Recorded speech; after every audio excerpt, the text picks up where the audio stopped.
Yeah. So a lot of times students think that case study exam is just one paper, but unless we have the good base, we cannot work around that.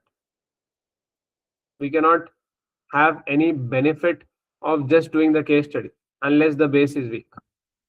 So we have to work in such a way that we build the base and we apply a scenario. Especially E2 is completely theory. So our session today will be more of a discussion. Everyone need to participate. Whatever experience you have. When I say experience, don't think experience of working in a professional company. You have experience as a student, you have life experience, you have experience as a customer, where you want to buy, why you want to shop from Aldi, why you want to shop from Lulu in Dubai. So all of this you can share. We can discuss, we can brainstorm, and we'll find out, okay, what is the thing that affect. Many times you think like an employee, but you also need to think like a customer. You also need to think like a government, different stakeholder that will discuss. And obviously we are here to learn, so nobody is judging. If your point doesn't make absolutely no sense, that's also welcome. As long as you're trying, that's fine. Okay, so the first chapter is about the concept of business ecosystem.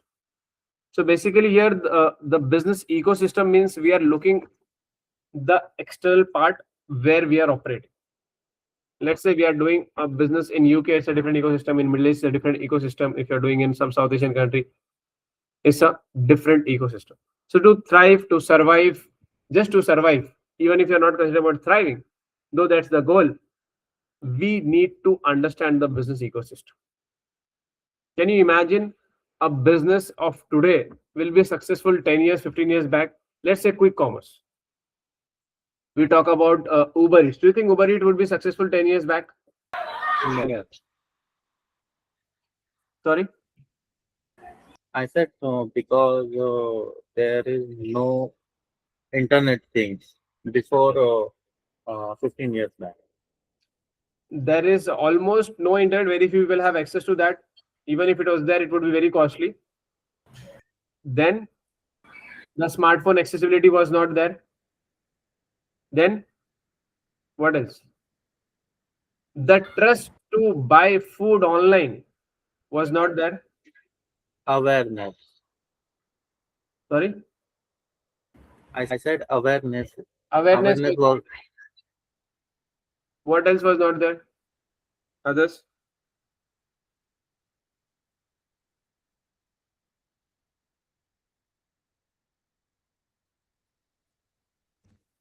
So basically the ecosystem was not built. Now if you want to start an app today, if you are giving a great service, you have very good marketing, sales, you are trustworthy, you will get a good business because the ecosystem is ready. People have smartphones, they have space for your application. It's all about how much value you are creating. But if you did this 15, 20 years back, nobody will come. It would be a failure. So a lot of business fail because they are before time. A lot of business, obviously, they never take off because they are late. So in business, or I would say in life also, timing is very, very important. If it's not everything, it is the most important. It's all about time. A lot of time at an individual level, people waste their years, months, and they think like, okay, I have saved some small money, but they didn't realize they have lost their prime age because nobody will have the same energy what they have in their 20s, 30s when they reach their 50s, they reach their 60s. So time is the most important and the most finite resources for an individual. Same thing for the business. For business also, it's all about timing. So in this chapter, we'll understand the business ecosystem, or we'll see how to understand the ecosystem. Because if you don't know the ecosystem, you will be launching a product which you feel is important. Maybe it is solving the problem, but the market is not ready. For example, yesterday I was looking at the private aircrafts. I was shocked to see that if it is done at a scale, if the manufacturing is done at the scale, it can be brought down to very close to like owning a good car, a luxury car. Can you imagine? So if you're traveling by car, you can have a private jet or you can have a sharing jet, a small thing. But why it is not practical? Why it's not happening? Because infrastructure is not there. So company can reduce the cost for the user if they are on mass scale, but infrastructure, it's a very big commitment. And who will do it? Government also need money and will take decades, and that's the reason it's not happening. Same thing with autonomous car. It is at next level, but still the infrastructure is not there in most of the places, so it's not working. So in business, we need to understand where is the silver lining for us. And to understand, you need to know your ecosystem. Previously, we used to call this word environment, but now slowly, if you see in every format, it is changing to ecosystem. Why? The reason being, in environment is just about our business stakeholders, but in ecosystem, we understand that we are dependent on others. Let's take the example of UK.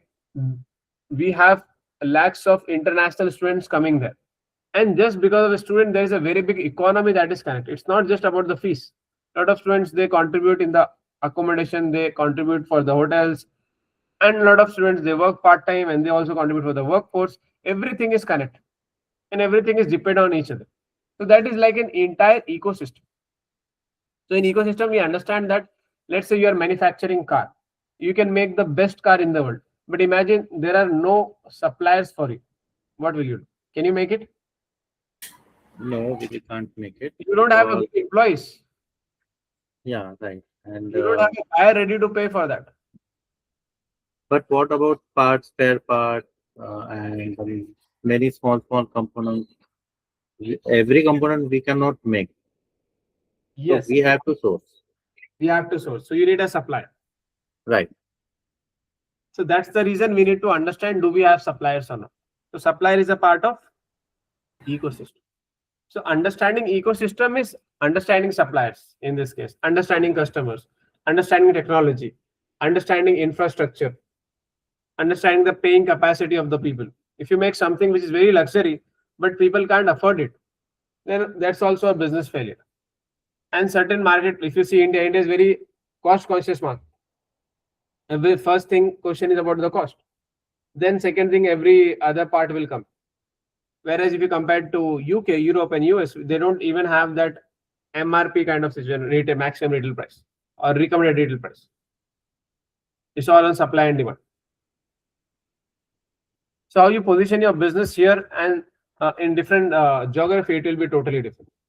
So as I told you guys in the last session also, and we discussed, though today is the first, but in introduction I told you, you have to think like a business owner. You have to demonstrate your business acumen.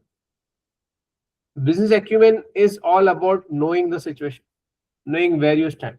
A good decision today will become a bad decision tomorrow. It's the same decision. It's all about time because the stakeholders might have changed. For example, now globally we see a lot of issues going on, geopolitical situation, everything is unstable. So what is happening? The gold price is going up. Whenever something happens in geopolitical situation, people want to invest in a safe thing. So they'll buy. They'll sell their stocks, and what they will do? They'll invest in gold. Even the government is doing it.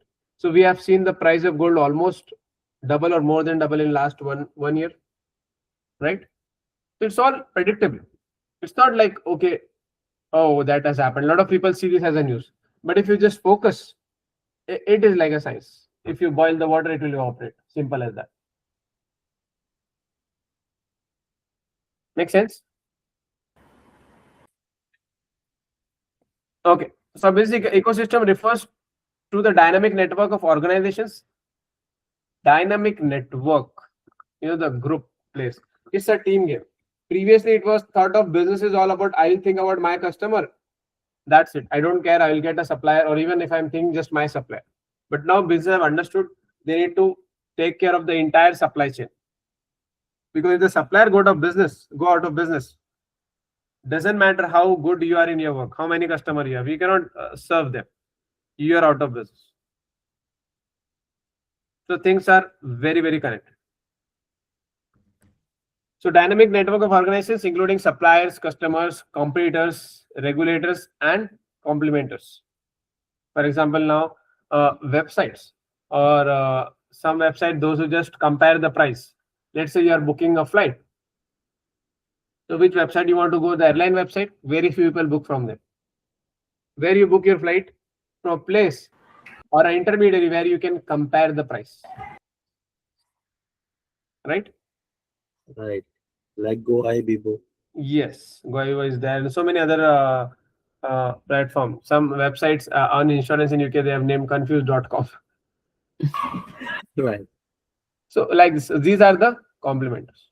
And the best part of CIMA is You don't need to sit with the notes to here. If you understand this daily in your 24 hours life, in your personal life also, you'll see all these examples.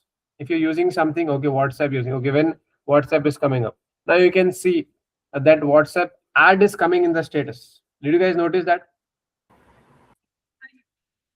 Yeah, right. So that's like a revenue model they are coming up. So we are surrounded by business. The laptop you're using, the t-shirt you're wearing, everything, the phone you're using, everything is a business. Now you can Right. think about their stakeholder. If you think that way, you might have to little bit obsessive, but I would strongly recommend be a little bit obsessive. That will help you to clear in first attempt. Plus, your understanding or any job interview will become easy for you. Because a lot of people think like an outsider. If you think like an insider, let's say your life depend on success of this business. You are a business. You are an enterprise. Take it everything as a first person. Then things will change.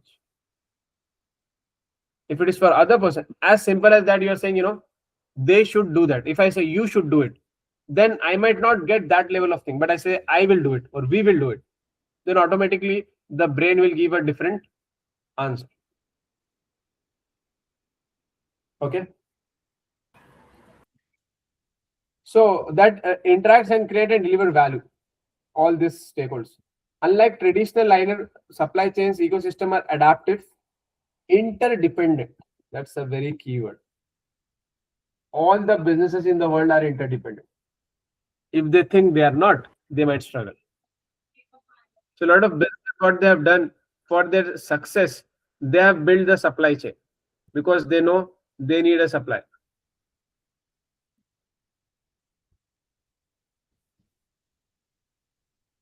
And shaped by both collaborations and competitions. Competition is also important. Do you think Apple will be doing so much of innovation if they don't have Samsung? Or Samsung will be doing a lot of innovation like this folded phone and all if they don't have Apple? No. So what does it mean? This means that we should have competition. Competition is also good. Like healthy competition. Healthy competition. If it is very much cutthroat, it might be difficult and compromising the margin. But if it is a decent one, it will create a win-win situation. Because if we don't have competition, we'll be laid back, isn't it? Right. And Samsung also sorry. Apple also use a screen of Samsung. Very good point. Yes. So they both are interdependent.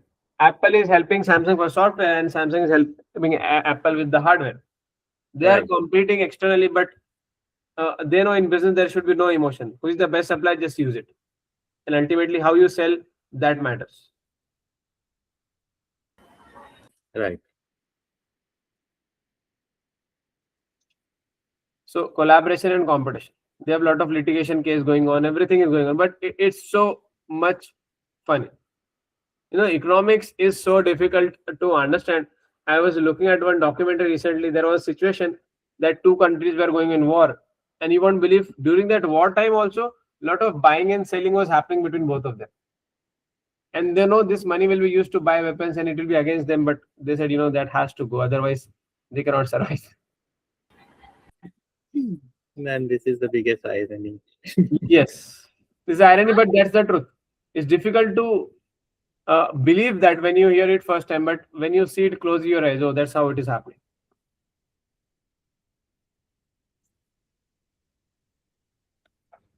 So they evolve as new technologies, interest, and customer needs emerge, requiring firms to focus not only on their own performance but also on the health and resilience of wider system.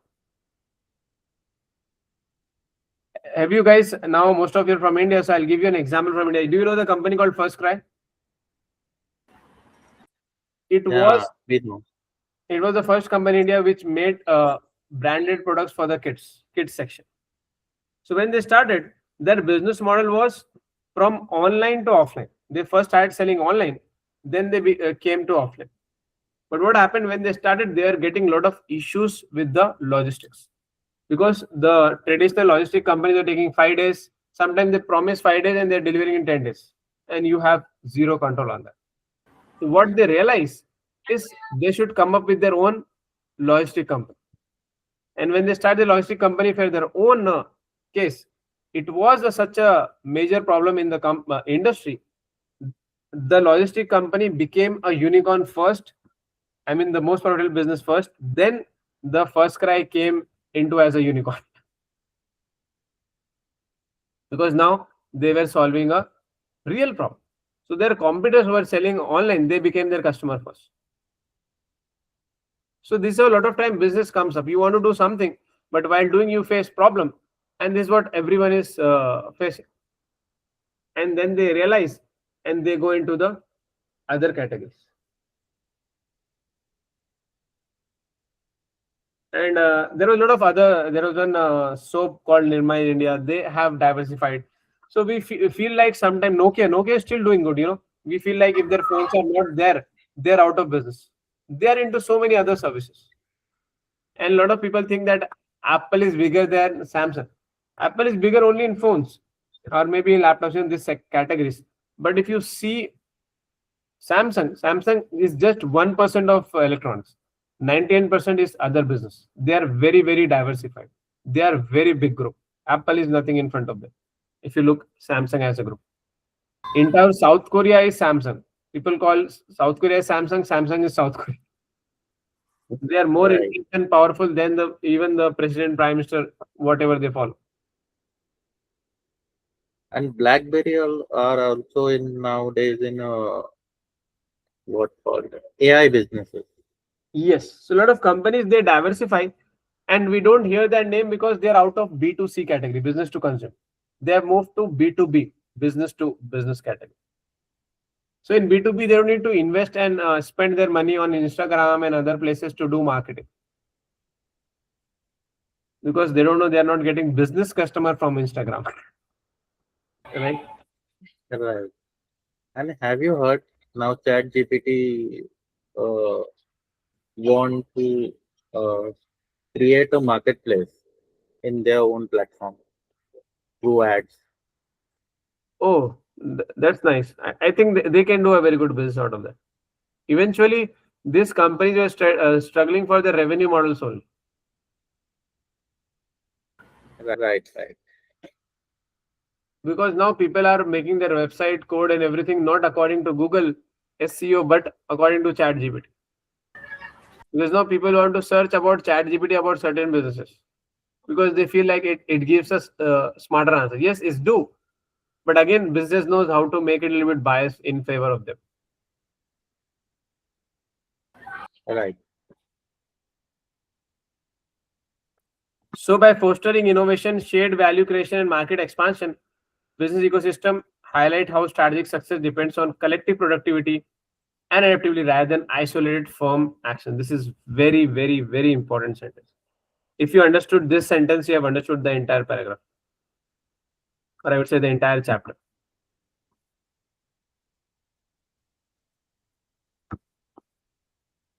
Let me read again. Business ecosystems highlight how strategic success depend on collective productivity. Collective, your competitors' productivity. Your competitor should also grow. The word competitor itself looks like a little bit negative. And adaptability rather than isolated firm actions and adaptability. That's what we need to do. Clear? Clear. But can you give one more example for this sentence? Sorry for this sentence. Okay. So what happens? We have discussed about the logistics, or we can say in today's world, anything that happens in the technology that will affect all the industries. Some industries will get affected directly. Let's say healthcare, if you're talking about, or if you're talking about ed tech education. In certain industries, it might take certain time, which is like laborious work or working in a warehouse. That might take a little bit time to adopt in the technology, or it will need a major investment because in technology also the first preference will be where they can make more money, the business who are solving the technology problem, isn't it? Right, In many cases what happened, if we just talk about automobile now, in automobile, the entire ecosystem automobile, they are running slow. They don't want government to come up with the 100% EV cars or make it very difficult because the ecosystem is slow. Let's say if you have a car today, you won't sell it. You want to use it for another 5, 10 years, even if the EV cars come in, because people don't have money. The economic situation is not great in most of the countries. So right? the economic And situation will influence the government to make a policy, and based on the policy, the business will come up with the product, and based on the product, the pricing. So everything is connected. I'll say understand the PESTEL. I think we have this in the chapter or the next one. PESTEL looks very, very basic analysis: political, economical, social, technological, legal, environment. But if you go in detail, it is so, so beautiful. You'll understand how things are connected. Like we just discussed about the gold price. The silver prices are going up. Why silver prices is going up? Because silver is one of the best conductor of electricity. As electricity or electric cars goes up, then the price of silver will go up, because silver is an industrial metal. It is used in the industry. Now I'm using this laptop, they might have used silver in this. If using phone, there is a silver in that.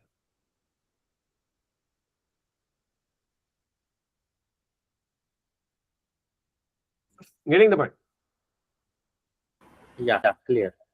I hope it's not getting too heavy for others. So Shazia, are you there? It's basic.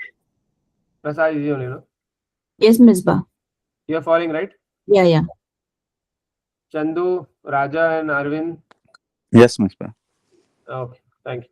As I told, this is a discussion. Everyone should participate.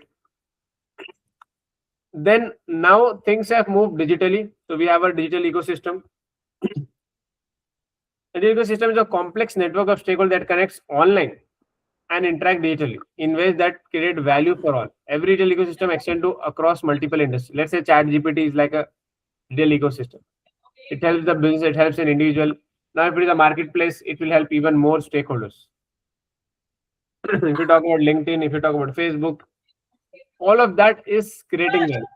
How much value? That's a different question. Like Amazon. Like Amazon, yes. In fact, online is like borderless business. We don't know where they are from, and now it has created a opportunity also and threat also. Opportunity for the business who are great, for them expansion has become easier, and threat for the business who are substandard, who are not in good standard. Now they don't need to compete the shop next door. Previously they are competing in their own locality, own area, own city. That's it. But now it may be somebody in different corner of the world who they are competing with. Right. And we got threats from cybersecurity also in online business. Yes. The risk of cybersecurity. Cybersecurity is one of the top risks for almost all the organizations now. Any big organization, even medium organization, I would say. Right. Emergence of business ecosystem. The external competitive environment for industry and business similarly changing rapidly as this emerging tech create an environment that is connected and open, fast and scalable. So the business model, business ecosystem, everything is changing. Nowadays, having online presence is like must do things. Previously, it was like an advantage. Not everybody was working on it. But now almost every business is there online. And what is the driver of digital revolution? That is mobile accessibility and internet penetration. It has become cheaper, or we can say accessible. Data analytics and cloud. With clouds, we can easily store a lot of data. So small companies can also thrive and grow.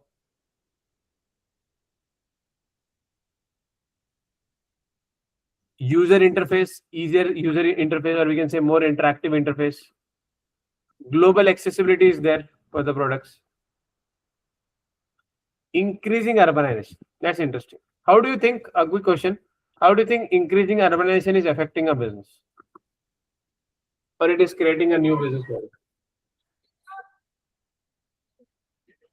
But in what context increasing urbanization? In business context, how business is changing, how it affects the business model. Because nowadays we are seeing a lot of disruption happening in traditional business like Uber, Ola. Nowadays, there are a lot of competitors of Ola and Uber, like Rapido. There are many companies. Right. So technically, uh, urbanization, for example, we discussed about food delivery. Do you think people in villages, people in small town, they'll go for food delivery? Yeah, right. Excuse me. Mostly no, because here people are paying extra to save the time. But there, firstly, the economic situation is not good. Secondly, people have time to travel. They don't have a traffic issue, congestion issue. They'll go and buy themselves. So this food delivery, quick commerce will not work in smaller towns. Where it will work? In urbanization. Because in urban place, the traffic is there, pollution, lot of headache. Just to go out of the house sometimes is like a nightmare, isn't it?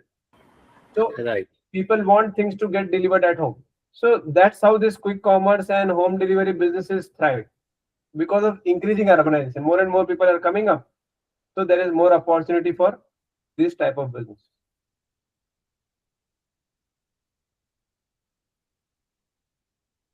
Then increasing urbanization also affects the every business, like say real estate business. That goes up, the rent goes up. Then if you look at the price of grocery, every business and industry it will affect in a different. And when people go in urbanization, that means they're going away from traditional farming and traditional lifestyle. The lifestyle here is totally different. The skills what they will learn, they are looking for the jobs. They are looking for maybe something to work from home, something which is done with the help of internet. So the internet usage will also go up. So if you want to come up with any business or if you want to market anything on online, that opportunity also grows. So all the dots are correct. And it's not only the situation of India, but globally also, if you see, a lot of population is moving towards urbanization. But if you ask me, like now, if you see globally, do we have more population in urban or rural? Still, it's in rural. Because even if you see most of the states, these have few cities that are top. Others are like smaller cities. And for the government also, when they are doing investment, they have to do in the top cities. They have to come with the primary requirement where they are primary requirement.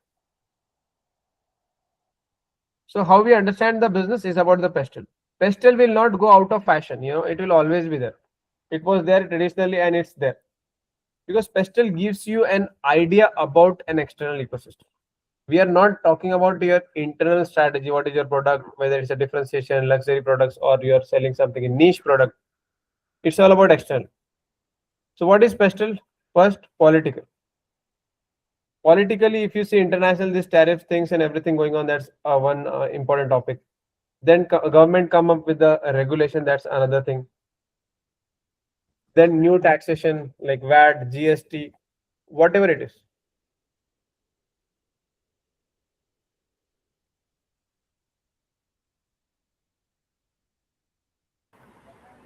Right.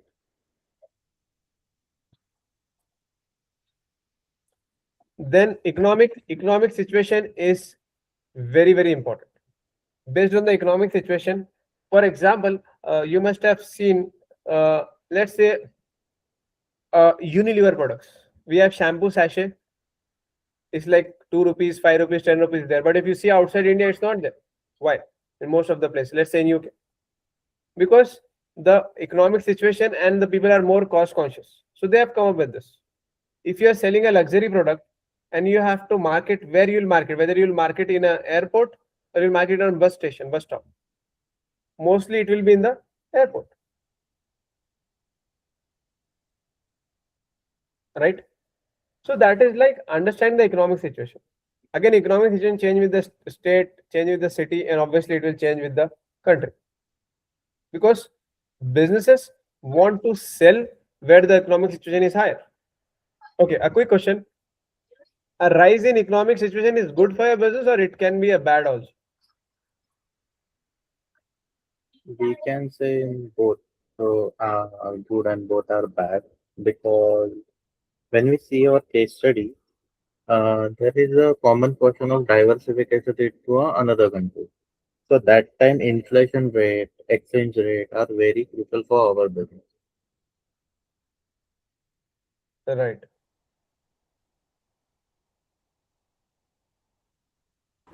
And another point is disposable income, I would say, because if our product is very we set a price at a premium, so we know what is our customer base. Is that a premium or a mid or low? Right. Others?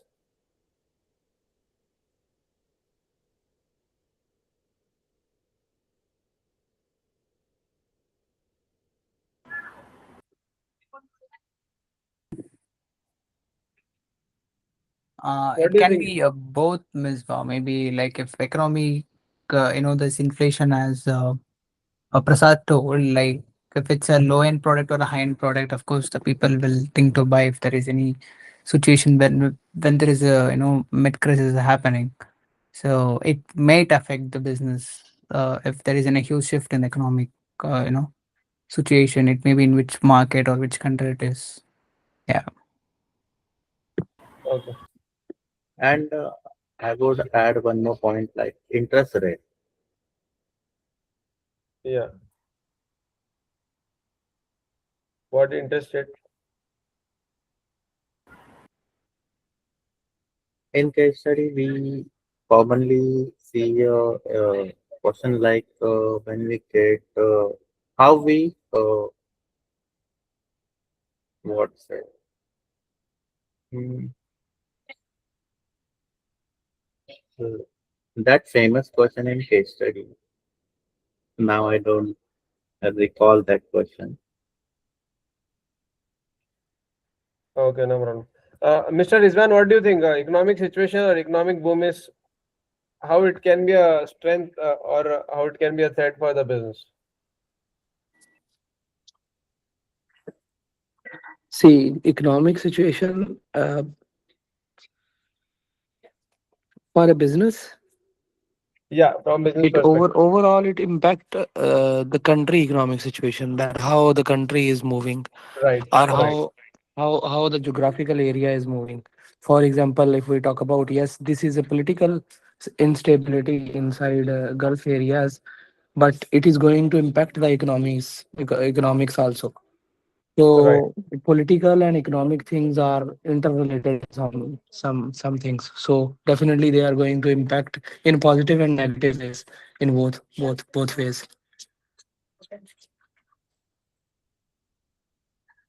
right. So basically, when the student, sorry, I'm saying student, when the businesses have issue, it can be not only because the economic slowdown. Let's say in COVID, the economy slowed down. So what happened? A lot of businesses lost their business, the margin gone down. That is a situation where we can lose customers. But sometimes what happened? The economy is growing. The countries, people are becoming rich. So what happened? New competition comes in. Let's say we were good into the one country, and suddenly the international players are also coming in because now people can afford. So what was considered as an opportunity for you, for us as a business, now it has become threat. Why? Because the market has become very, very competitive. So that's the reason now many countries they don't want to allow international players or they make it very strict for them. Because they know if the international player comes in, they'll take away the market.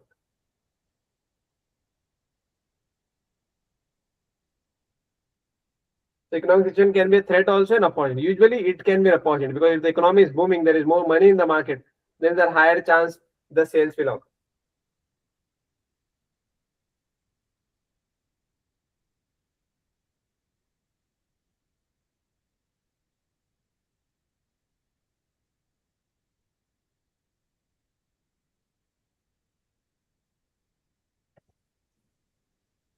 Right? Because the bigger players they don't want to go in every market. They'll go only where they have a good returns, good interest. So in that market, the small players are enjoying the monopoly, or we can say they are dominating there.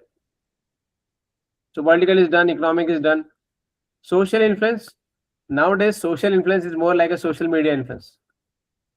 That is one thing. Then cultural demographic factors. For example, population shift in Japan.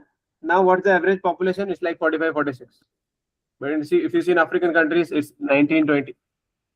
So what product you sell in Japan? Maybe healthcare products, because most of their population is getting old, or they have one of the highest old population in the world. Then technological influence. Usually the changes are coming from technology. So how certain technology is affecting your business, your industry, and what can be the future.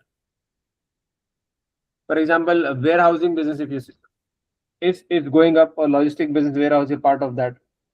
So their health and safety is a major issue. So companies like ABB and other engineering companies, they have come with the technologies like robots or cobots.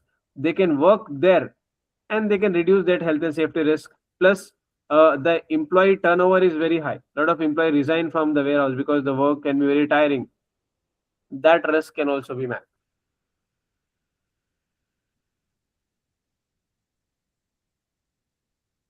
Legal influence, the regulation coming up. For example, in Gulf, they are coming up strictly, especially I think in Saudi and other market, about the environmental license, environmental clearance. It is more about point number 6, but linked to point 5 also. Any new regulation or legal things that can affect our business model. So when we are doing business, we cannot be in isolation. It might be as simple, you are just selling salt. Everything of this can be important. If you're selling car, everything of this is important. But to what extent, that's a different question. Salt might not be get affected about economic situation. People still buy it, basic necessity. But car, definitely it will get affected. Clear? Yes, clear. So what question you can get from exam here is how PESTEL analysis can help us to understand our business model. What you need to write the same point what we are discussing now. And in a nutshell, if you want to understand quickly, we have this image. It will give more example and more clarity. Then next thing to understand the industry can be or the business model can be Porter's 5 forces. So what is Porter's 5 forces? So technically in business, we have to look at where we exist. For example, now we discuss about the competition. Competition is good or bad. Competition can be good if it is decent, but if it is too much, it can be bad. So we need to understand in our business model some of the things. For example, threat of new entrants. Let's say if you are running a gym, threat of new entrants is high. Anybody can come up and set up a gym. Let's say you are running a financial institution. Threat of new entrant is low. Why? Capital requirement, the legal requirement, the expertise. Not everybody can come and start a financial institution, financial services, just like opening a gym. That you need to understand in the business. Then threat of substitute, if you don't know who are the other things are doing. For example, bus, train, or flight, that's like rival. Threat of substitutes, who are doing that. If not us, where they'll go. Then bargaining power of suppliers. How many suppliers? Let's say you are making batteries. So what you need lithium. So lithium mining and everything is very difficult. It's not available in every country. So the lithium miners will have high power. But imagine if you're making car, the market is so sophisticated, you'll get so many people who can give you parts. So the bargaining power of supplier will be low. Then bargaining power of buyers. Buyers means nowadays the bargaining power is increasing. For example, now we discovered ChatGPT. People are getting more educated. They need more transparency. They're taking on social media. They don't trust this so-called Bollywood brands, movie stars or sports celebrities. They want real customers' reviews. Then only they are buying from certain companies. So bargaining power of buyers can go up, go down according to the business. Then ultimately the competitive rivalry, who all are already there into the business. Some business might have existing high competitive rivalry, especially if you see in these supermarkets. They have a cutthroat competition. The margin is Very low. They are trying to manage.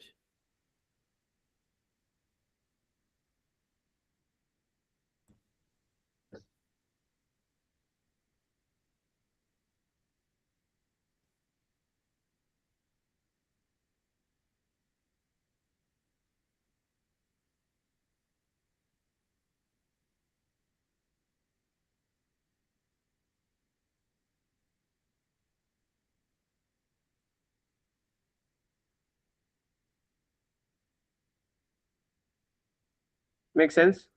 Can you take one example and any business and try to say or apply this? Take any business. Take any real world business and apply this scenario.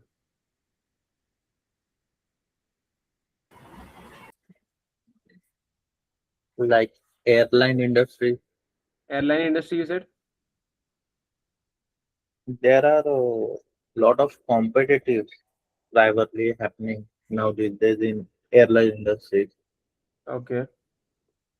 Like you said, there are many startup are launching their own planes, small planes you can buy.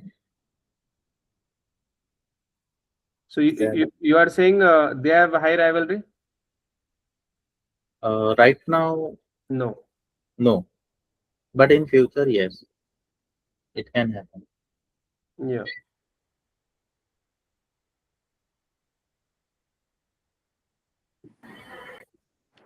So we can take like online deliveries like Flipkart, Amazon, Myntra, E-commerce. Okay. e-commerce. Like now the Blinkit, they introduced Blinkit. So they took a risk and they started to deliver in 10 minutes. So it impacted all the business, all the other e-commerces. So they didn't took that risk to deliver in 10 minutes and all. They used to take 3 minutes, 3 days, 4 days, because they can deliver in a bulk for the same addresses or the addresses which are very near. So when the Blinkit they introduced Blinkit for delivering in 10 minutes, so everyone started to do that now. So Blinkit collaborated with other companies, other suppliers, and they started to deliver so many products. So now Flipkart, Myntra, their business started to reduce. Right. But that's correct. But the question here we are asking is about the Porter's five forces here. How you apply that five forces in the e-commerce business? Do they have competitive rivalry? Yes, there are a lot of options. What do you think about threat of hindrance? Can anybody come into the e-commerce business? No, No. the, Yeah, there is a chances nowadays people are introducing their own products, so everyone is they are doing their advertisements using social media. First they will start from social media, and they are doing e-commerce only. First everyone will try from through the e-commerce. No one will start their business like keeping the stores or like that. First everyone will start from the e-commerce only. Yeah. But but they're not everybody using that can come and platform. start that business, right? Sorry. Not everybody can come and start an e-commerce business. Yeah, everybody can't start the e-commerce business, but they can collab with the e-commerce like other, like how they collaborated with Blinkit. Right. That's a different thing. You are selling a product. Now, Yeah, if you're talking about e-commerce as a platform, then threat of intents are low. yeah. So everybody can't start the Yeah. e-commerce. So threat of intents of are low. Yeah, Simple. What new about entrants are low. threat of substitute? Threat of- They are also low, I think, because there are very few competitors in the market, like Blinkit, Instamart, and Big Basket. There are few people in the market. UPL சொல்லிட்டு 3 4 5 நிறைய இருக்குடா e-commerce பெரிய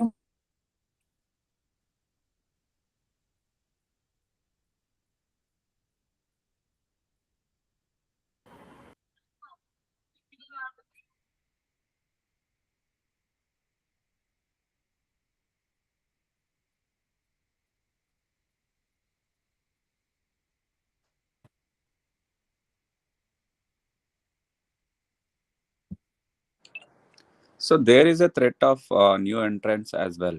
Like first there was only Uber, then the Olo came, then they started Rapido, then they started to build, then they started Porter. Right. No, I mean that's correct, but we are going a little bit out of context. What we are discussing here is about the industry. We are not looking at the business. We are looking at the industry. Right The now, e-commerce industry, the threat of new entrant is low. Not anybody can come and start the business. Threat Yeah. of subsidy, yes, is there. Already well-established players are there. Then bargaining power of buyers, is it a high or low? It's high it's because high. they have a lot of information. They can compare at different platforms. Okay. Then bargaining power of supplier, it was there in the start, but now it is very difficult because you must have seen many times Amazon, any e-commerce platform comes up and they change the policy. They ask higher margin, they ask higher place, or indirectly they'll put pressure for you to advertise. Then only your product will be listed in the first few pages of their website. And it's very rare that people go beyond third and fourth page for any product. If you're not in first 3-4 pages, nobody is buying your service or product, isn't it? Yes. Right. When is the last time you have went to 5th, 6th, 7th pages on the Amazon or eBay? No, right? No, Very no. rare. So what they do, they understand this and they put pressure on these suppliers. Your supplier, as in the people who are actually selling, to buy there. So bargaining power of supplier is low. So this is how we have to apply this to the industry.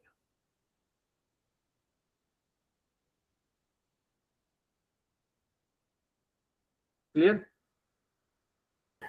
Yes, Mr. Clear.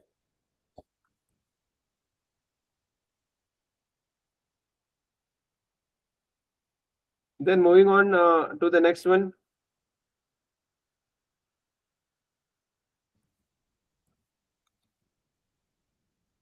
Why we are doing this? To understand the ecosystem. The next thing is when we launch a product or a service, we need to see which category we are. For example, if you just take about clothing, we have like Primark, or we have certain products they are selling at an entry level price for the clothes. Then we have H&M, Zara, slightly like Zara is also coming in consider now, but slightly higher. Then we have Ultimate, like Gucci is there and everything. They're very luxury. So usually product can be categorized into three. Primark or this entry level clothing brand, they are not competing with H&M, they are not competing with other high end Gucci and branded. They have a different category. Or let's say in car, we have Hyundai cars, basic. Then we have differentiation like luxury, German cars, BMW, Audi, and everything. Then we have focus cars. Rolls Royce is there, Ferrari is there, Tata Nano is there. Focus differentiate, whether it is on cost, whether it is on differentiation. So we need to be clear where our product is there. This is what we can also call as a niche if you're focusing on a specific market. Right. I about to say that Yeah, we can call it a niche product. we need to be very clear. For example, iPhone is not competing with Oppo and Vivo. iPhone is Right. competing with OnePlus. OnePlus is competing with iPhone, like that. Samsung also, if you see, but Samsung is smart. They have product in cost leader also and differentiation also. They have entry level phones plus they have luxury phones. Right. They have tons of varieties in phones Yes. and laptops. But Apple doesn't do that. Apple is like, okay, I'll focus only on differentiation products.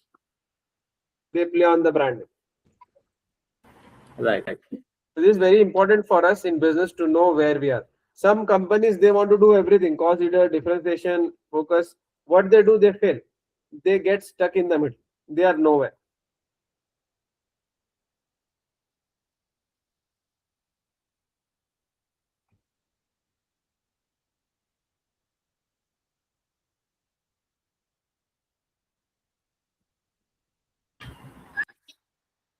Then value creation and value capture. Okay, a quick question. Which category do you think is good for us? Let's say we are start selling product. I think there's differentiation Why? because if your product are different to other homogeneous product, then you have a better place in market. I think. Why better place?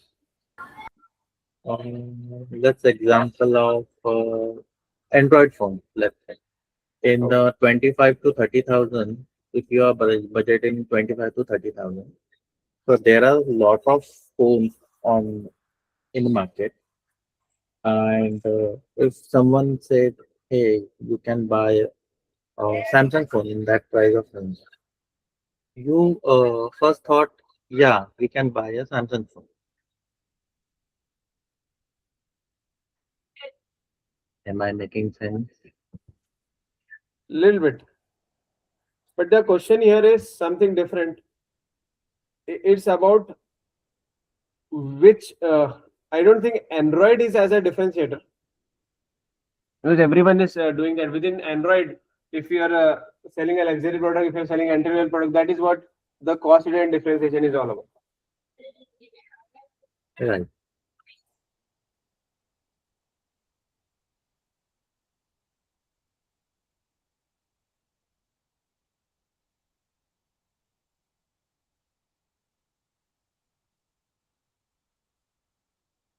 Others, as I said, everyone need to be discussed. Yes, Azia. In my opinion, it depends on the economy we are working in. Suppose if it's Indian market, then cost leadership would work better. If it's in a developed economy like Europe, then maybe differentiation. Very good point. Because we see a lot of branded products there. So it's not like we cannot do, but the people are using more differentiated product there, like in the developed economy, because people can afford.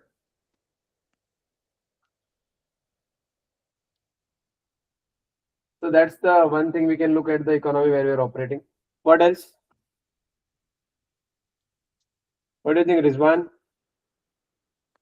I Arvind? think I think cost leadership is if we're talking about e-commerce business, then cost leadership is required now because nowadays everybody is looking for less priced product with the quality. So cost leadership in e-commerce. Why you think cost leader in e-commerce will work?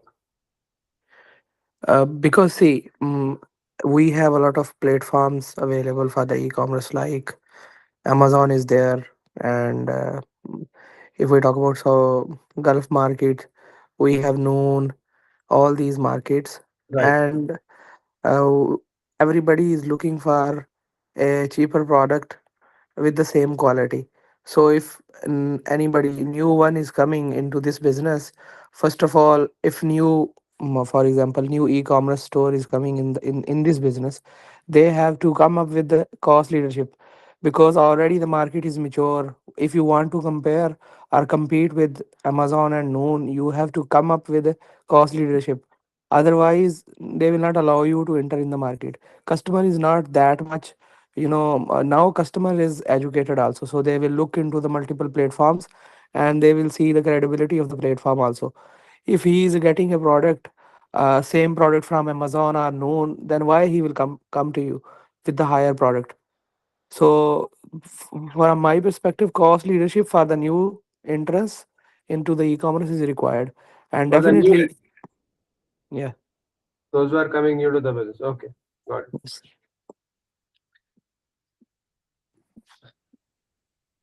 Anybody who thinks that differentiation should work, focus should work? Yes, Misbah, because I mean I've worked in a retail store, as you know, so I did see a major difference in Indian people mindset and UK mindset.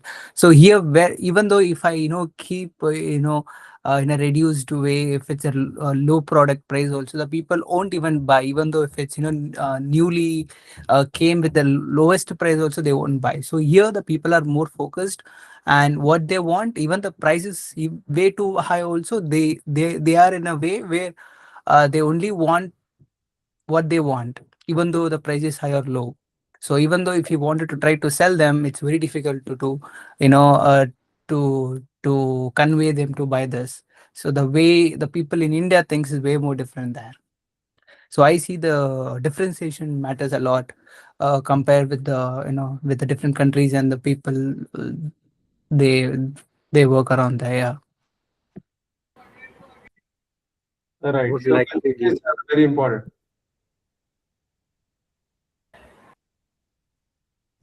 Misbah, I would like to give one another example.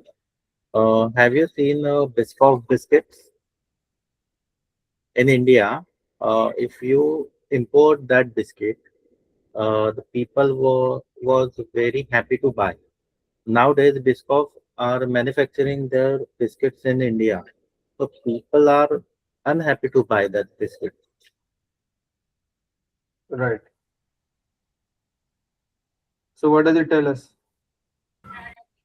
I think it's differentiation matters, product differentiation. If you buy a original Biscoff biscuit, then people would love to buy that biscuit.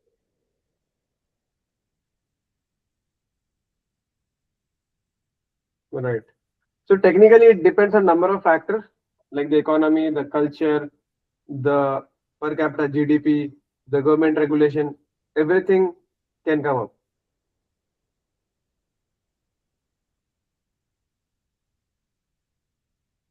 But there are certain brands who are very smart, like Tata. If you see, they have a cost leader also. Their normal cars, plus they are differentiated Jaguar, I mean Land Rover, Jaguar, and all of this into differentiated categories. Right, So a lot of brands they are into same place. Like we talk about Oppo, Vivo, and OnePlus, but the same company owns Oppo, Vivo also and OnePlus also. So Oppo right, Vivo will go in cost leader and OnePlus will go into differentiation. Then Samsung is another example. right. So And that means Toyota and they want Lexus. to have both. Right, right, right. Like Toyota and Lexus. Yes, Toyota, Toyota. Toyota known for reliability, like cost leadership, and Lexus for focus or differentiation. Yes, differentiation. Focus is something. Focus is where we are focusing on cost leader also different, but very niche market. Let's say we are running a channel. Let's say it's a news channel. Okay.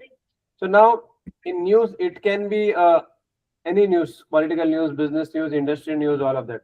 But in that one company says that will do only sports news. So that will become a differentiation. Now, within differentiation itself, one company said that will do only cricket news.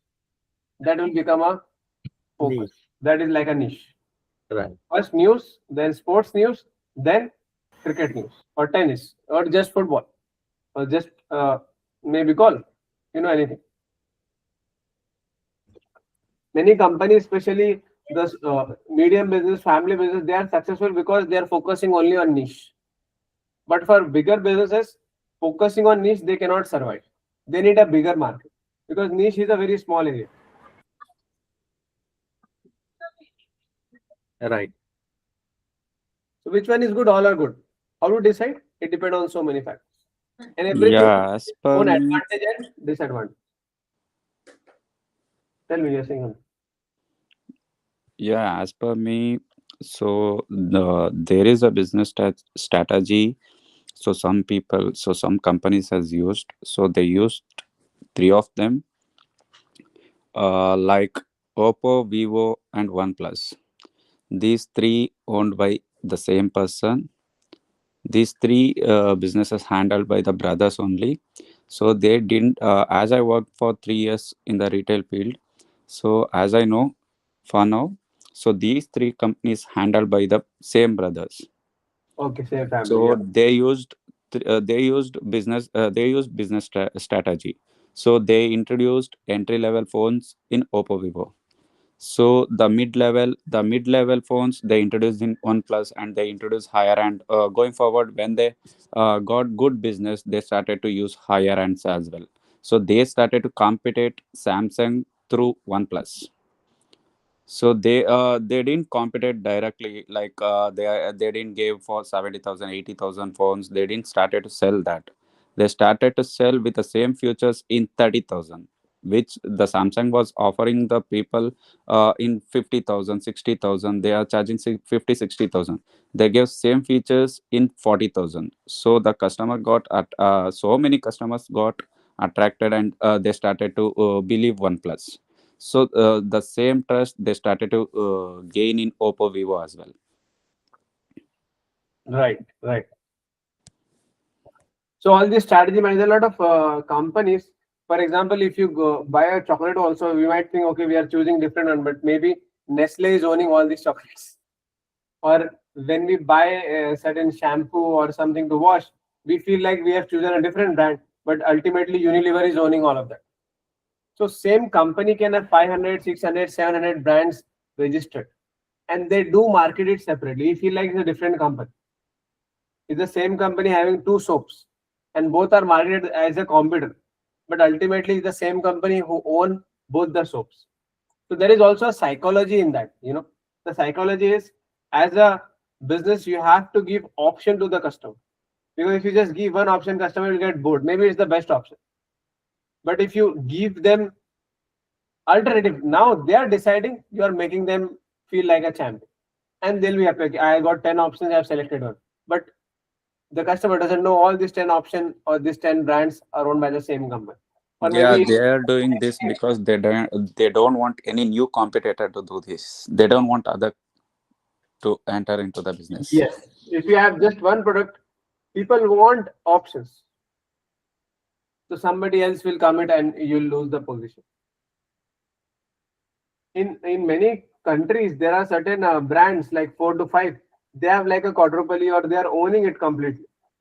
In the market, you will feel like there are 65 brands doing it, but once you dig in deep, you realize just 4 or 5 companies who are managing completely.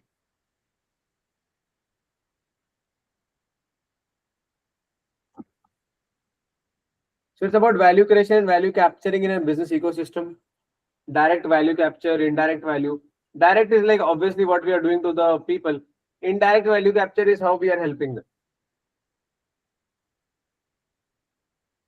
So if you are into a dynamic business ecosystem, dynamic is like obviously it's constantly changing. It's affected by so many things external. We are not even talking about internal. Let's say internal everything is perfect, but external we need to focus on. We need to think about creating ways to address fundamental human needs, creating innovation, collaboration, accelerating the learning processes. All of this will have an effect on that.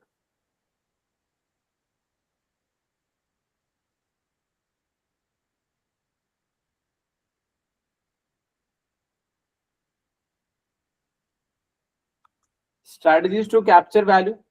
Each organization will need to pursue different actions to capture value. We cannot copy with what others are doing.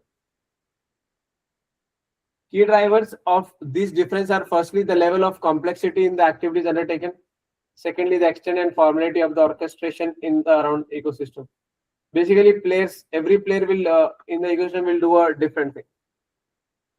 For example, certain business can be more complex than others. Let's say financial institutions, financial services. High complexity, low complexity. We'll take an example. An environment in which barriers to entry are high and threat of new entrant is low. That means there are few players, but they're dominating. If you see that financial services, if you see at a bigger level, these big fours are dominant. Low complexity, an environment in which barriers to entry are low, but threat to new entrant is very high.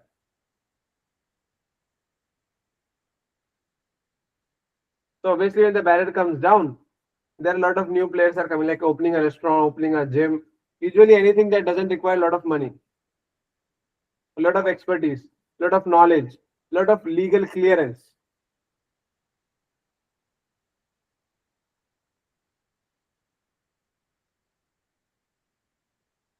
Orchestration depreciates the extent of organization influence over others within an ecosystem.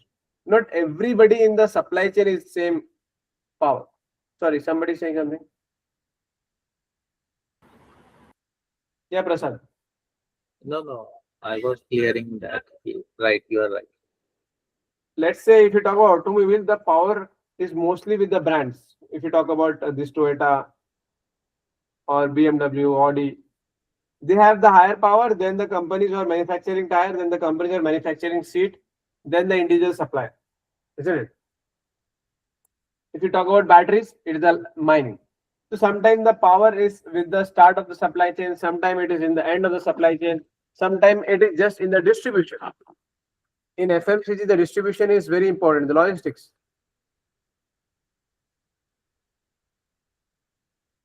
That also we need to understand. So you guys must be getting overwhelmed. There are so many models and everything. Do you need to remember all of this for your exam? The answer is no. You need to understand, yes. But you don't need to pressurize your brain to remember all these models. It's not mandatory. Light orchestration obviously changes according to the industry. These are just some example you can have a look at it. How different industries can. Some industry there is one big player. Certain industry there are 4 or 5 big players. Certain industry there is no big player. It's just all smaller players. Players as in we are talking about the competitors. Okay, this is very interesting. What does the digital customer want? You are also a customer. You are buying so many things from morning to evening. Right? What do you want from the business? Honestly, what do you expect from the business? Tell me. Discounts Discount. as a customer perspective. Very much confusing because nowadays they increase the price, then they give discount. Yeah. But we can Value say creation for the owners. value creation for the owners. But as a customer, why they'll think about the owner? They'll think about themselves, right? No, I'm giving you answer just for the business perspective. Okay, as a customer perspective, I Yeah. have to look the value from the product. Value for money. Yes. Okay.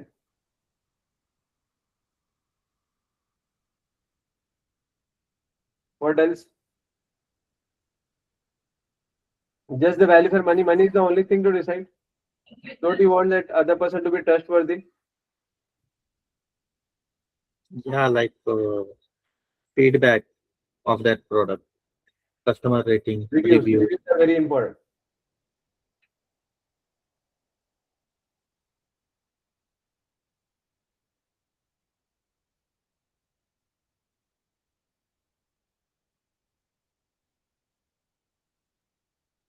What else?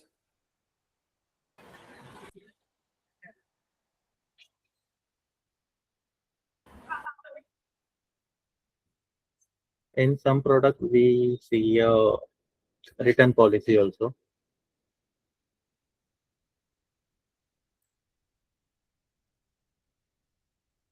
Return policy. After sales services. Very important. Because after sales service will create a lot of trust. And people, especially if they are buying something expensive, they need after sales service. Otherwise, they won't trust. If anything bad happens, they want the other person to get or take it back. You know, Right. And customer support. customer support again very important. Customer support extremely because once they buy it, they want somebody to listen. In fact, companies are coming up with position like CLO, Chief Listening Officer.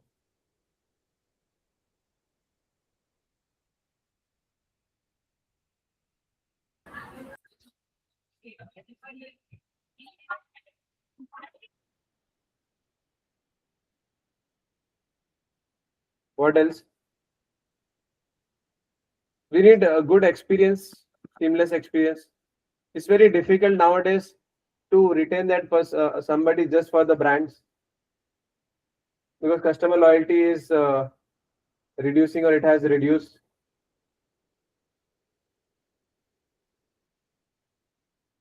What else?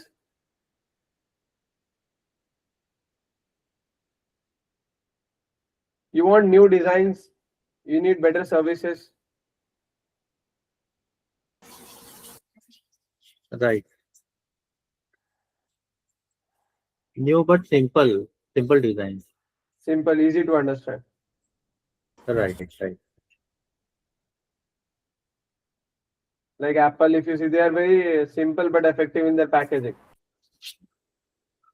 So people like that kind of packaging or that kind of design. That's what they have mentioned here. Contextualized interaction. It should be tailored. It should be seamless experience across channel. It should be anytime, anywhere. Great service.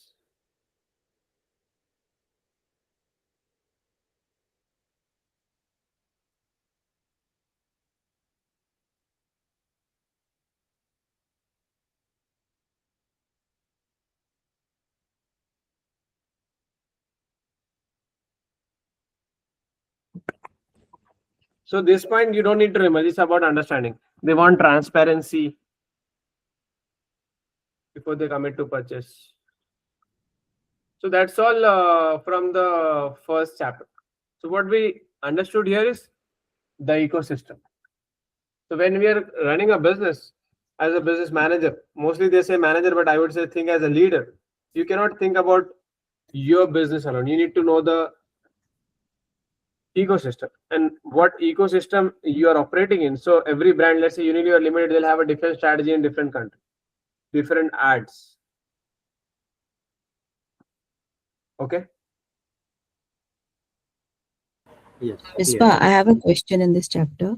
Yeah. I mean, it's on value, define value and value creation, and like what kind of questions we might be asked in the case study related to just value creation.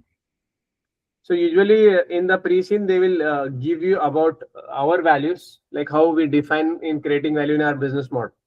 Let's say in the previous case study, it was e-commerce business where we are selling used electronics.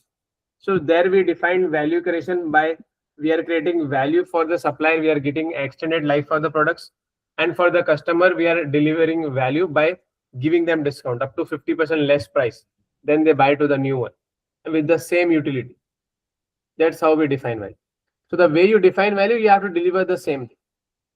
Because other company, they'll say, we are not giving you 50% discount. We have to pay, you have to pay 50% extra. But I am giving you tailored service. That's how they define value. So they have to give that tailored service. People are ready to pay 5 times, 10 times also if things are contextualized. It's very specific and individual for them. Isn't it? So you define value, you market that in that way and you deliver. Simple as that. Okay, it's like you need to define the product or service that you're selling in the market. Yeah, not only the product service, but how you are doing, why you are different from others. Okay, yeah. Or maybe it's not like always needed to be different, but what you do. Mm-hmm. Okay. Because some companies will say we are giving cheapest option. Some companies will say we're giving you the best experience. So the customers who are looking for business class or private jet, they are not the one who are looking for coupons in the economy class, right? So the target market is totally different. And that's what we have to be very clear. Because if you think everyone is our customer, then nobody is. So that clarity should be in our business model first.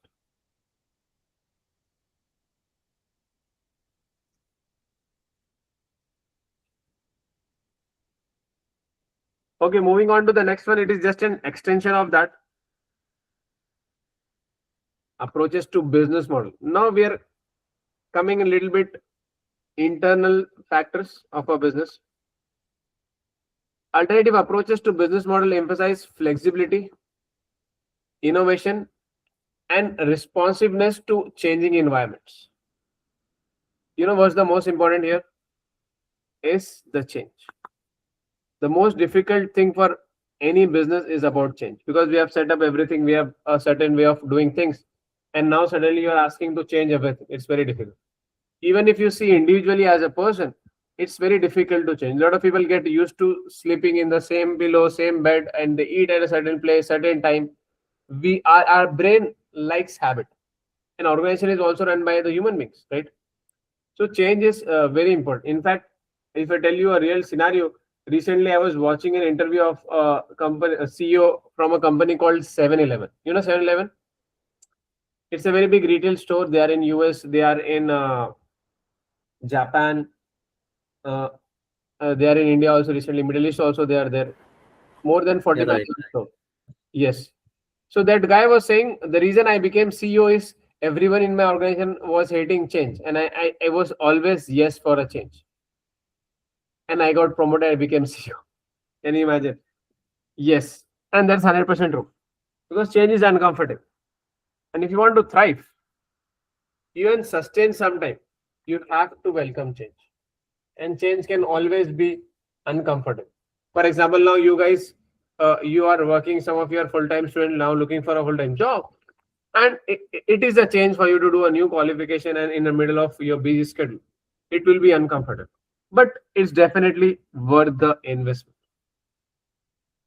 So we cannot say this will be a comfortable ride. This will be uncomfortable, definitely, because you are doing something extra from your route.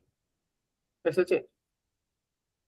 Just like businesses, individual also need flexibility. We need to be innovative in our work. We need to be responsive. What is responsiveness? Responsiveness is if anything is happening in the market, change your strategy, change your approach. Don't just be stubborn, you know.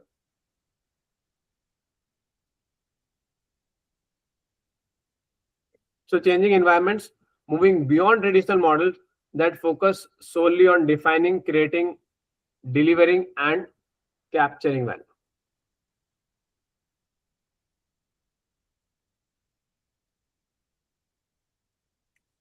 In the CIMA E2 context, these approaches include disruptive model that leverage digital ecosystem platform-based strategies that facilitate multi-sided interactions like Uber, Airbnb.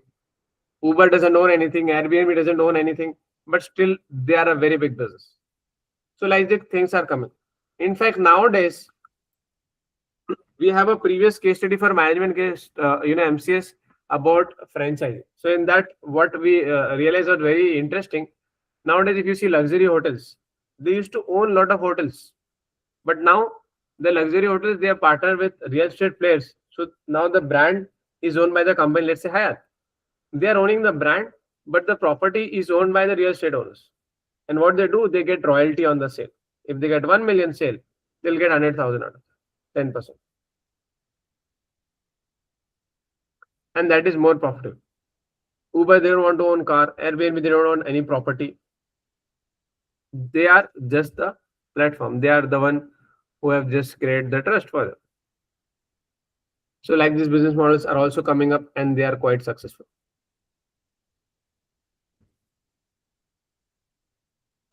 Developing new offerings internally, acquiring disruptive startups, or collaborating with external players. These models often challenge industry norms, blur second or sector boundaries, and rely on data-driven insight. Now we are talking, and I'm sure all of us will get advertisement about the examples we have taken. Why? Because we are being watched, we are being listened. Why? Because the data is being created and that will be used by certain companies for their benefit. And some of these companies are this one. We have talked about Airbnb, we are talking about house, real estate. Maybe they thought we are a customer. So Airbnb ad, we all can expect. Right. These are data-driven insight. Network effects, scalable technologies to generate long-term value. So we need to think alternatively. By embracing alternative model, organization can better align with evolving customer expectations, evolving, constantly changing expectations, technological shifts, and competitive pressure, making strategic adaptability a core compatibility or core capability. Traditional business model, if you see, this thing will be definitely there in your precinct, it's there in every precinct. You should be very, very clear, 100% clear. In fact, one of the question is usually asked from this. You should be very clear how you define value, how you create value, how you deliver value, and how you capture value for yourself. Yourself as in, I'm referring to the business. You should know what is value for you, should know how you're creating value for your customer and the other stakeholder, should know how it is being delivered, and should know what extra we are doing, how we are capturing the residual value, or instead of customer, if you are creating value for other stakeholders.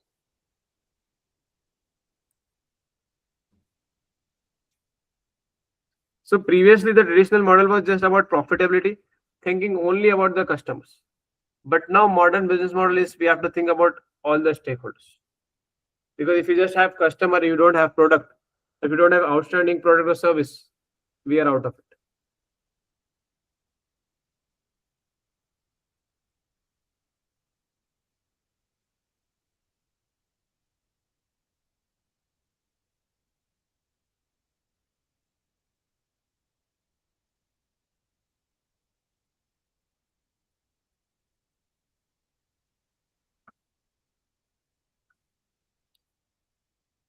So modern business is more about stakeholders.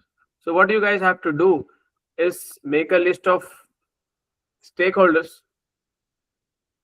Technically, I tell to make 10, 20 stakeholders. I know the pre-scene industry, we don't know. But any business, you just make a list of 10 to 15 stakeholders. Let's say e-commerce business. What is their power and interest? How it affects? Then managing business, if you see from a broader perspective, is nothing but managing stakeholders. Can you name some of the non-famous stakeholders? Okay, all of you just give me two stakeholders, which is non-famous. Don't talk about customer, supplier. Give me non-famous. Government. Government is again famous. No, I'll not take that. Mm.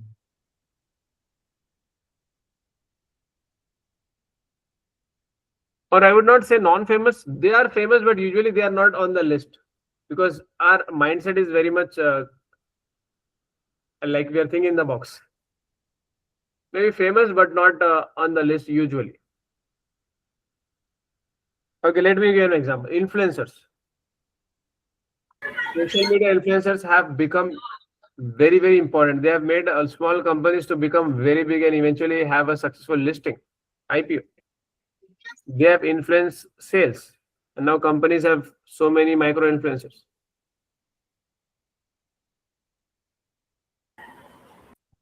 Right. And many companies collab with other influencer also. Yes. If you see Kim Kardashians, they are billionaires just because they are influencers through social. Right. Okay, what else? Who else are the stakeholder? Everyone.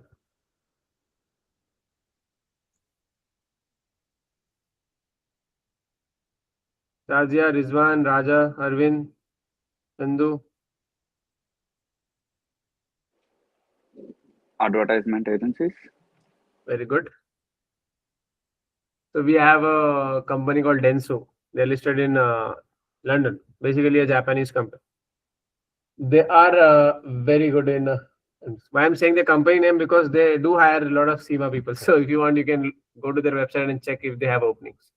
Okay, a very good marketing company. Their CFO also did CIMA with us only. So he was telling me all of that hiring and everything. But yeah, marketing agency. What else?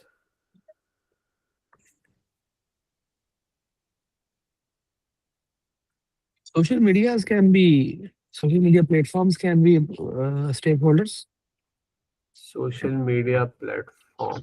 Usually we can say social media influencer, but as a platform is little difficult unless we are into live streaming. Let's say you're live streaming something on YouTube or you're doing podcast as a business, sponsored podcast. So then YouTube becomes a stakeholder for you. Because if YouTube doesn't allow our channel or they ban our channel, we are out. So in that case, yes.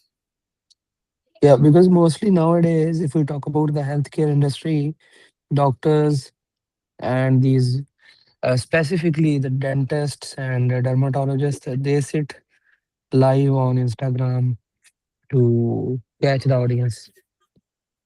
Yes. Then in that case, yes. Social media is a stakeholder. Social media platform. Then universities is a stakeholder. We have to tie up with the university. We have to do research.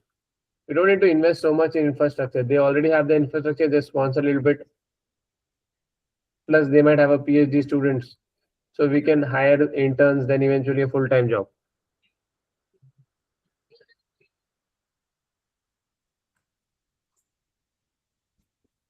Internet, Indian providers. I mean, it's too vague, but possible. What about environmental groups? It's like pressure groups.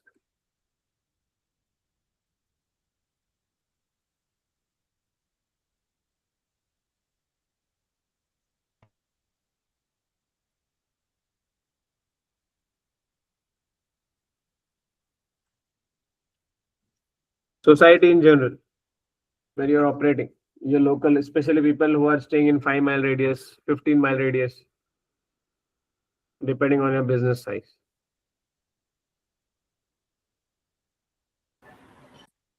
but they are customers, no? No, society, not everyone in your neighborhood is your customer, Okay, isn't it? Maybe 5%, 2% is the customer. got it. Insurance providers,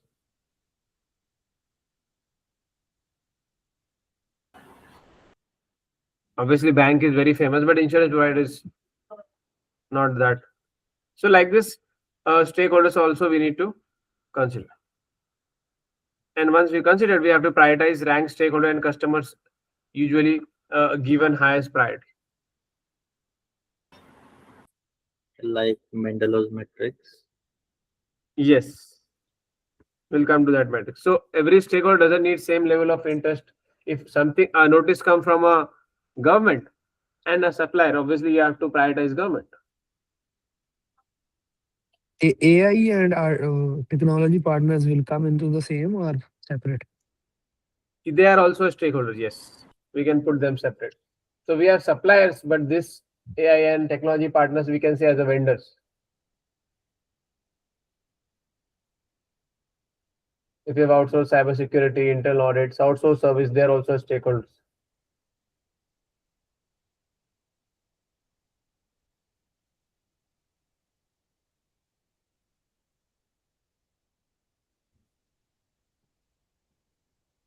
So we need to know our stakeholders, we need to know their power and interest. Not everyone is same powerful, same level of interest. Like local society, they are not that interested or that powerful. So just have them in the list. But government, very powerful, but not interest. Employees, individually, low power, high interest. But as a union, high power, high interest. So we need to know. Firms increasingly operate within interconnected networks. Agility, adaptability, ethical response is all the same thing. So basically, when we are creating value, there is one model. You don't need to memorize it, but this model is a good way how things are connected. How basically we are creating value. Create, deliver, capture, and define values there. So while doing this, we need help of technology. We need to consider risk and opportunity. We need to think about the society, the market. In order to do that, we need to be very clear with our revenue model, cost model. And when we are creating who are the partners, what resources we have, what processes we are using, what activities we are involved in, the outputs.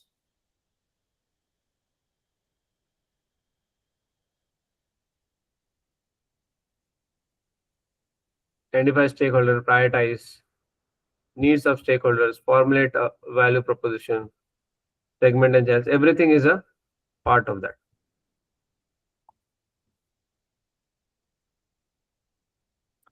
The, the model emphasizes strategic alignment, stakeholder focus, risk awareness, and adaptability, ensuring organizations innovate, remain competitive, and balance profitability with broader responsibility to society. This is what is expected from businesses today. Broader responsibility to society.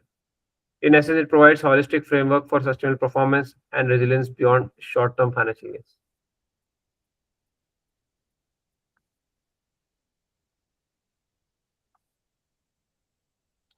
Defining value, obviously, it changes from business to business. Mendelow's metric is about power and interest. So we can have 4 categories. Sometimes we can do in medium also, but this is enough. High and low is enough. Some stakeholders will have interest like employees, and some stakeholders will low interest like government.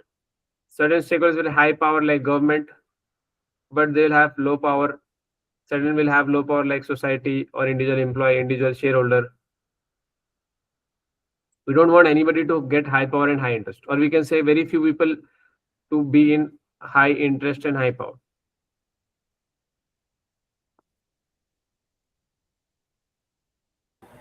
Right. So high power and high interest, we call them key players. We cannot ignore. They are the key. Then high power, low interest, keep them satisfied. Not let them get a high interest. Right. Like a government. Yes. Government, sometimes banks, especially if you have highly geared. Low power and high interest, keep them informed like employees.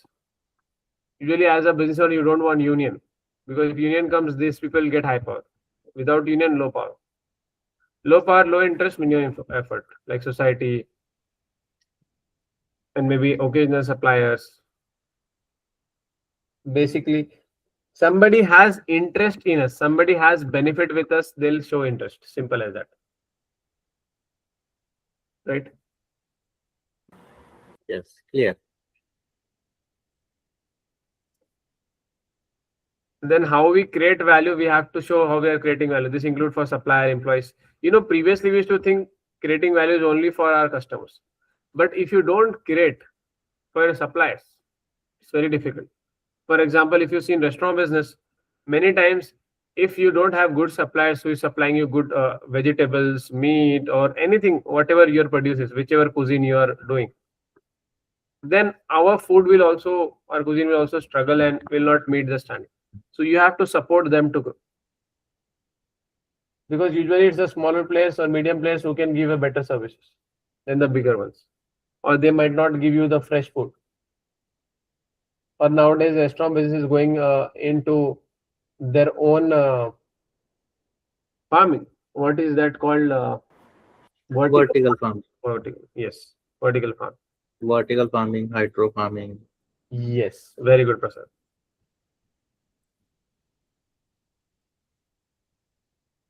So all of that we need to resources can be tangible, intangible, like say financial resources there, expertise is another resource, human resource, license, patents, all of this becomes a resource.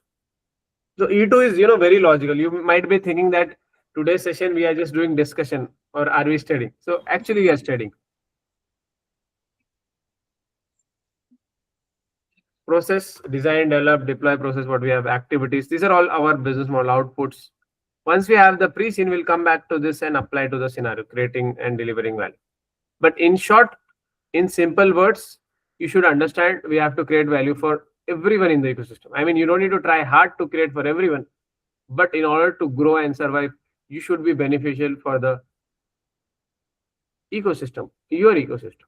And sometime in the ecosystem, you'll have players that are outside the ecosystem. Let's say banks, they're not from your ecosystem. Or you'll have people or stakeholders who are not directly from the supply chain. How you deliver value, like geographical segmentation we can do based on the area, demography, age, psychological, behavioral. Like you are mentioning in the UK, people don't care, they are just looking for the product. They don't care about discount, they don't care about higher price. What they want, that's a behavior. In other demography or geography, we can say price change. That if people want to buy something and they find a discount, they just switch to that. Or they want to buy one and buy second at 50% off, they'll buy second one. So that's a smart move by company. Instead of giving you 25% off, what they said, buy one at first full price and buy second at 50 price. You feel like, oh, 50% off. But you don't realize it's a 25% discount. And what we don't rarely realize is that you just need one, you end up buying two. If company just give 25% discount, firstly, people won't buy that much because 50 is a bigger number. And second, they'll buy only one. But now with 50, people have bought two plus only 25% discount. In the win-win situation, therefore, buy one and buy second at 50%. Right. Especially where they want to push. Honestly, making products, everything is an easier part. The most difficult part for business is sales. And for sales, it's all emotional. We think we all make logical decisions, but eventually 80% of our decisions are emotional. If you go for shopping, when you go bill, we buy chocolates, we buy gums. A lot of things are just kept for us to motivate, so we can do instant buy. In fact, I was recently reading something. It says 48% of the people, when they go for shopping, they end up buying more than what they actually planned. Right. And we usually see in the supermarket Yes. this thing. Is anyone of you is not from that 48 or 50%? But maybe mostly we are into that. It's the same population. Sometimes we are into that 50%, I would say, more of the time. Yeah, because they play with our psychology. Yes. That's what they study. That's what their profession is. And now that things have gone online, if you have a new phone, if you are in certain location, in fact there was one research done in the US university. It says that it's very unethical. uh, that's what I found. It says that if your phone battery is low and if you're booking an Uber, it will show you a higher price because they know you can't wait. Right, right, right.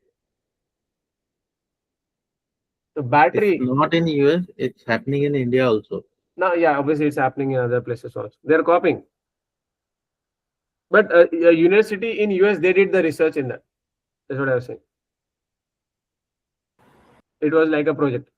Then if you want to, let's say if you book a 5-star hotel and it will show a different price, but if you just opposite to that or the next shop, small shop, it will show a lower price. So previously it was an individual drivers who was blamed for doing and manipulating the price, but even these bigger brands are no different.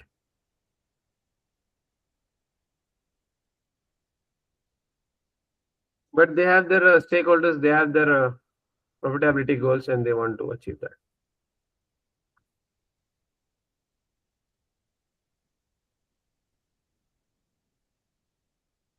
So demographic segmentation, psychological variables, behavioral variables.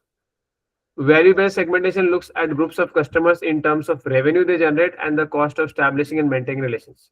Nowadays, companies invest so much on CRM, customer relationship management, because they understand in most of the business, retaining the customer is cheaper than acquiring a new customer. Especially if you're into the product where they'll need you for so many times. Let's say if you buy a laptop or phone, maybe they won't reach out to you often. But if it is a supermarket, they'll reach out to you more. Why? Because they know it's a basic necessity. If you buy a house, they might have your details, but that company know that you won't buy it again maybe for 5 years, 10 years, or even more. You will not see a loyalty card when you buy a house. You come back again, you'll get discount, right? These are like all logical points. So here we Yeah, need, and yeah, yeah, we seen a loyalty card in very often in the car industry. car for servicing, Car for that, right? because people won't change the car, but servicing, they'll have good profits. So for this, we need to understand CAC and LTV. These are two things. CAC is customer acquisition cost, how much you're spending, and LTV is lifetime value of a customer. LTV, lifetime value. So the cost of acquisition obviously should be lower than the lifetime value of a customer. Then the cost of retaining the customer or this relationship management should be lower or should be justifiable because of the next sale they can bring in.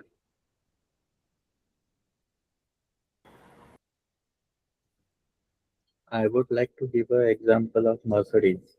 Yeah, please. Uh, so if you bought a Mercedes and you went to the servicing, let's say they told you it's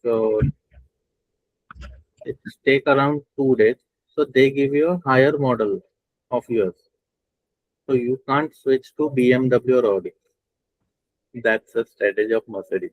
Can you repeat again? What was that last? So in servicing part, Oh, usually car service in 1 day, but in very rare case, it's take a 2 or 3 days. So okay. Mercedes, in that time, Mercedes can do. Uh, they give a higher model of yours. let's say you have a 220D, so they give you a 420D or 530D. So ultimately, they want you stick with their brand. So you are saying they give a car to drive until it's service. Yeah. They give a They different. give, but they give a higher version of your car. Right. So So people are enjoying that, right? right,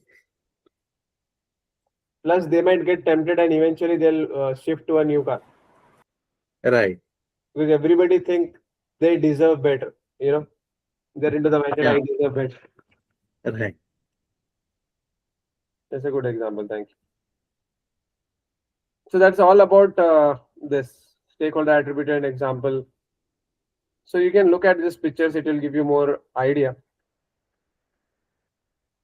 Then capturing value, how we capture value. It can be the cost. It can be the revenue by giving discount. It can be sharing the surplus. Real world example is Netflix. Cost model uses cloud computing AWS to avoid hardware cost. Revenue model monthly subscription fees. Sharing surplus, most surplus goes into our original content. They create their own content in Netflix, right? Stakeholders value captured by stock price.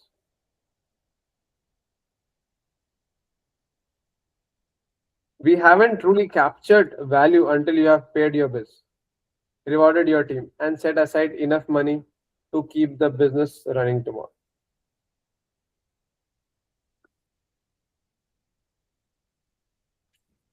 Then we have business model in digital ecosystem, but I think we can do this tomorrow. No need to overwhelm with you. But I have a request before you join tomorrow. Read this 12 pages what we have done, or technically 11 pages. Just have a glance and read this business model in digital ecosystem. It's completely theory. Maybe in 1 hour you can finish this all 3 chapters. Now we are going a little slow and we are discussing. But if you go alone, you can definitely go fast. Yeah, and we can do right now, chapter 3. It's okay, we can do tomorrow because the first thing, the first session. I want you guys to read and come a little bit. Okay. And what I can do is, did I share the previous pre-scene? I think I already shared. Did you guys read it? Because the models and everything will be same. So if you get time, you can read. Let me share it again on the group. Because I think The Prasad, you are not there. No, I have a reset tracing. You have reset now. What about Chandu? Anyways, let me share again, just in case some of you don't have. Because in that, we have this option of, not option, we have this creating and delivering value. So you'll get an idea.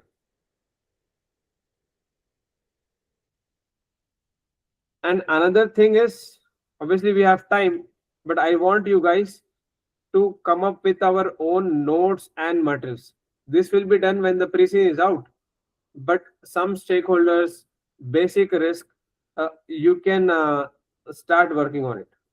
So our aim is to come up with the financial analysis, 20 to 30 risk of our business and mitigation, then 20 stakeholders. I'll share you one example. This for Leo there, it was an SCS, but something similar we need to do for our MCS. You have time, but just go through it. This will be your own personalized. Everyone will have a different file.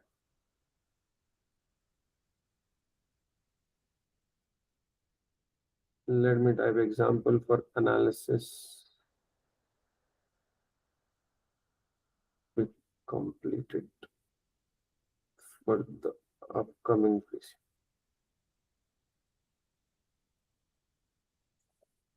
Okay.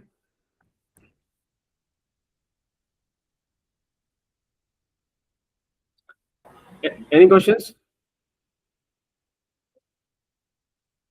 So from now, wherever you are reading newspaper, if you're watching certain marketing using Instagram or any social media platform, YouTube, just keep your eyes open. think like a business owner and try to understand, okay, if you are part of that business, what you will do, why they are using certain keywords, why in WhatsApp they are saying trusted by this many billion people. Everything is for a reason. Why they are using this color, why they always pack products with red, yellow and green mostly, and they're the same color we see in the traffic signal, because these are like attractive colors. You know, Right. so all of this things are connected. So just keep your eyes open, and obviously eyes open means you have to keep your brain open, then your eyes will notice that thing. So make this like a journey, you know, your personality should change. Passing the exam can be easier, even interviews, everything will be very easy for you.